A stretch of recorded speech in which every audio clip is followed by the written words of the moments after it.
Trust yourself and make it happen. Welcome to the world of Sushma Says. Body language goes a long way in leaving a powerful impression on people you come across in your day to day life. An important part of body language is your gestures, which include body movements from twitching your eyebrows to fidgeting with your fingers.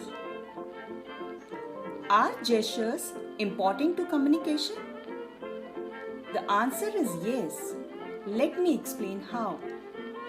Have you experienced a newborn child? He is more receptive to gestures.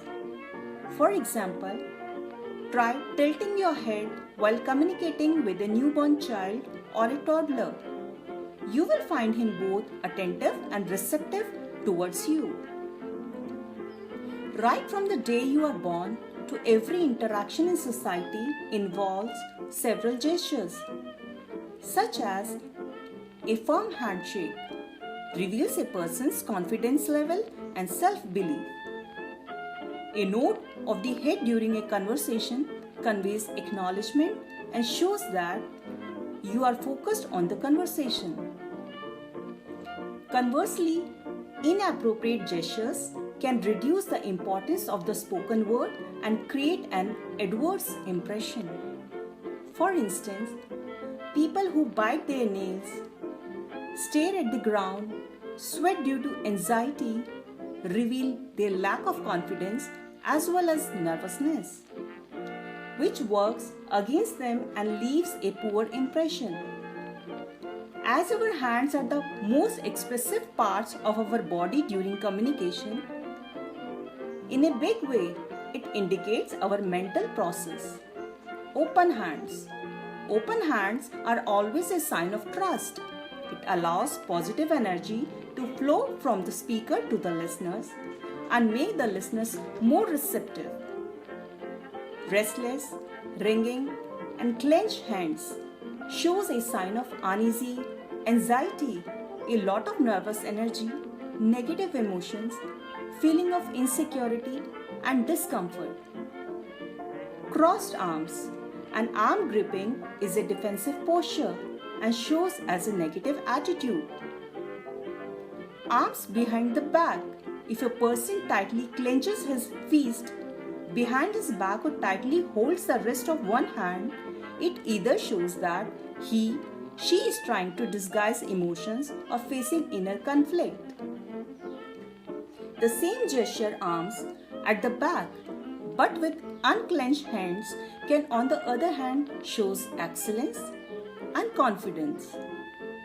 People who have their arms relaxed by their sides are more likely to be ready to listen, accept or understand.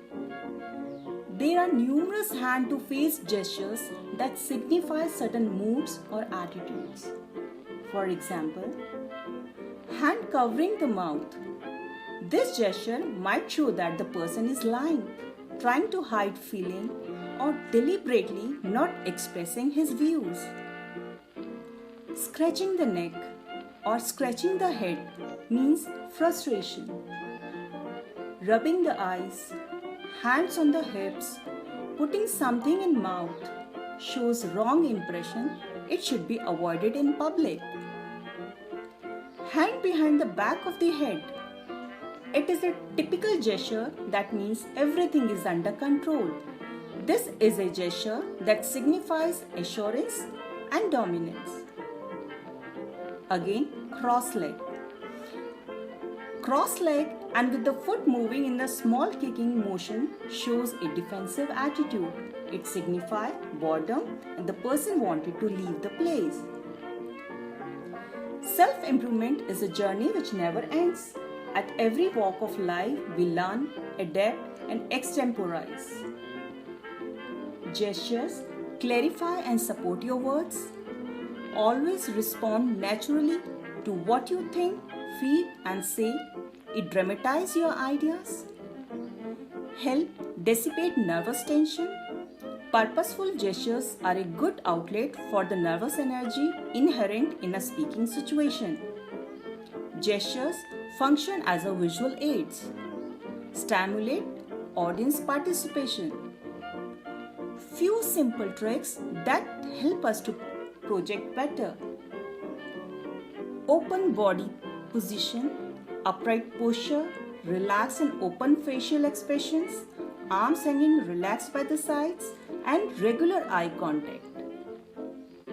Make sure you avoid doing the following: folded arms, tense facial expressions, body turn away from your audience, and poor eye contact. Just remember, you cannot climb a ladder of success with your hands in the pockets. We'll leave you with this thought. Till then, auf Wiedersehen, goodbye, sayonara.